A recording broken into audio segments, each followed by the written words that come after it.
मी जसं माझ्या मनोगतामध्ये बोललो की आज सगळ्यांनीच सहकार्य केलं. अधिकारी वर्ग असेल, जनता असेल. आज अतिशय खेळीमेळीच्या वातावरणामध्ये आमसभा ही पार पडली. अनेक वर्षांनंतर 7-8 वर्षांनंतर ही आमसभा झाली. खरं तर आमसभेचा हेतूच असतो ग्रामीण भाग आणि प्रशासकीय अधिकारी यामध्ये कुठे काही अडचण येऊ नये, त्यांची कामं व्हावी आणि लोकप्रतिनिधी म्हणून आमदार अध्यक्ष असल्यामुळे तळागाळापर्यंत ती कामं पोचावीत असा त्या आमसभेचा हेतू असून इतके वर्ष ही आमसभा का झाली नाही हा माझ्यासारख्या कार्यकर्त्यासमोर प्रश्न पडला आहे. कारण का ही ग्रामीण भागाची व्यवस्था आहे, काही ठिकाणी नगरपंचायतीची नगरपरिषदेची व्यवस्था आहे. आपण लोकांची कामं करण्यासाठी ही आमसभा असते किंवा आमदार खासदार असतात आणि आमसभेच्या माध्यमातून या सगळ्या गोष्टी सुटू शकतात. त्या का सोडवल्या गेल्या नाहीत तो प्रश्न आता सोडून द्या. पण आज अतिशय खेळीमेळीच्या वातावरणामध्ये ही आमसभा पार पडली. अनेक मतदारसंघाचे किंवा तालुक्याचे जे काही प्रश्न होते महत्त्वाचे ते बऱ्याच प्रमाणामध्ये मार्गी लागले. काही ठिकाणी सूचना दिल्या गेल्या, काही ठिकाणी जिथे जिथे त्या विभागाची गरज पडेल त्या विभागांना सूचना देण्यात आल्या आणि कालांतराने त्याचा फॉलोअप घेऊन निवेदन जे आले त्याचा फॉलोअप घेऊन त्या व्यक्तीला ते परत पाठवण्यात येईल, त्या संस्थेला परत पाठवण्यात येईल लवकरात लवकर. म्हणजे फॉलोअपचं काम आम्ही कुठेही सोडणार नाही आहोत. नाहीतर त्या आमसभेचा तसा काही उपयोग नाही जर आपण फॉलोअप घेतला नाही तर. फॉलोअपचं काम पण आपण लवकरात लवकर पूर्ण करून लोकांच्या ह्याच्यात देऊ.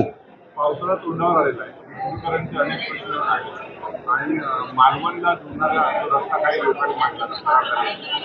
रस्त्या संदर्भात, विजेसंदर्भात आणि अन्य गोष्टी संदर्भात काय आदेश आहे पावसाळा तोंडावर? आपण जवळपास MSEB या विभागावर, विद्युत या विभागावर 1-1.25 तास चर्चा झाली.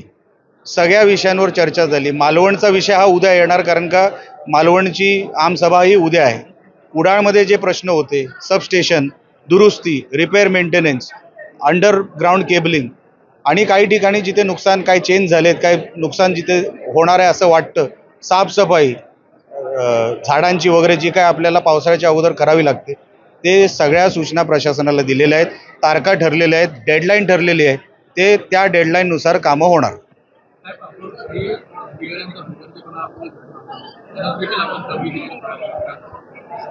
1-2 विभागामध्ये हा विषय आला.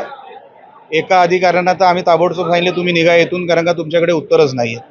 तर त्यांना आम्ही सभागृहात बसूही दिलं नाही कारण का त्यांच्याकडे काहीच नव्हतं आणि ते त्यांच्याकडे जे कोण सिनियर होते ते खरं तर यायला पाहिजे होते पण ते आले नाही. असे 2-3 विभागामध्ये प्रॉब्लेम झाले, त्यांना सूचना दिल्या. म्हणून मनोगतामध्ये मी बोललो आज खेळीमेळीच्या वातावरणात झालं अशी अपेक्षा दरवेळेस ठेवू नका. आता आपल्याला उत्तर द्यायचे आणि उत्तर देण्यासाठी अधिकाऱ्यांनी पण तेवढंच काम करावं एवढी प्रामाणिक इच्छा आहे. वन विभागाच्या बाबतीत हत्ती प्रश्न, गौरेड्याचा प्रश्न किंवा मागणा यामुळे शेतकरी आणि कोणी शेती करायला म्हणून त्यांचे पण प्रश्न जे आहेत ते गंभीर आहेत. साहेब हे सगळे विषय आपण फॉरेस्ट डिपार्टमेंट, DFO असतील किंवा राज्य सरकाराचे संबंधित खात्याचे मंत्री असतील. मी सभागृहामध्ये सर्वात जास्त जर बोललो असेल तर वन खात्यावर बोललो आहे. वनमंत्र्यांबरोबर पत्रव्यवहार सुरू आहेत, त्यांच्याशी डायलॉग सुरू आहे, त्यांच्या सचिवांशी सुरू आहे. लवकरात लवकर त्याच्यातला मार्ग निघेल अशी अपेक्षा आहे. काही ठिकाणी नुसतं जनावरांचा विषय नसतो, फॉरेस्ट म्हणजे रिझर्वेशनचा विषय असतो. आकारी पडमध्ये फॉरेस्ट लागलेलं आहे, काही वनसंज्ञा लागलेले आहे. ह्या सगळ्या रिझर्वेशन रिझर्व करण्यासाठी पण आम्ही पाठपुरावा सुरू ठेवलेला आहे. लवकरात लवकर आकारी पड या विषयाचा आपल्याला कलेक्टर मॅडमकडून आणि बाकीच्या संबंधित खात्याकडून आपल्याला मार्ग निघेल. बच्चू कडूजी ना, मला असं वाटतं ते अगोदर सन्मान्य शिंदे साहेबांबरोबर होते. त्यांच्या आपल्या मुख्यमंत्रीपदाच्या कार्यकाळामध्ये ते मंत्री देखील होते असं मला वाटतं. तर ह्याच्यावरती निर्णय तर योग्य आमचे नेते घेतील, आमचे सन्मान्य शिंदेसाहेब घेतील. आता त्यांचा निर्णय हा त्यांच्याकडे आहे, माझ्याकडे नाही. आले तर स्वागतच आहे.